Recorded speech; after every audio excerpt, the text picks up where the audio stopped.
Hindi lahat nasa butika kailangan ng katawan mo. Ito makakatulong ang pagkonsumo ng sili. Hindi lang pangpalasa, may taglay din itong sustansya na maaring makatulong sa pangkalatang kalusugan kapag isinama sa balansing pagkain. Una, mayaman sa bitamina, may vitamin C na tumutulong sa immune system, may vitamin A na mahalaga sa mata at balat. Pangalawa, maaring makatulong sa metabolismo.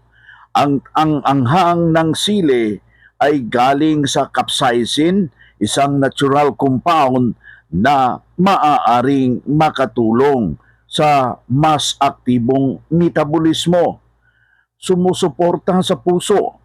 May pag-aaral na nagsasabi ang capsaicin ay maaring makatulong sa maayos na daloy ng dugo kapag bahagi sa healthy lifestyle. Pang-apat, pangpasigla ng mood.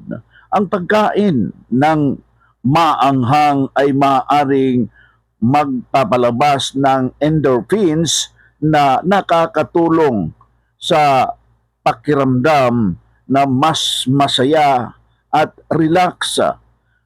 Panglima, pangpaganang kumain. Nakakatulong ang sili para sa mas maging flavorful ang pagkain kaya mas ganahang kumain.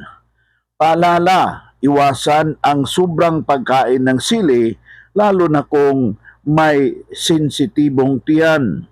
Kung may kondisyon sa sigmura, mas mabuting kumonsulta muna sa health professional.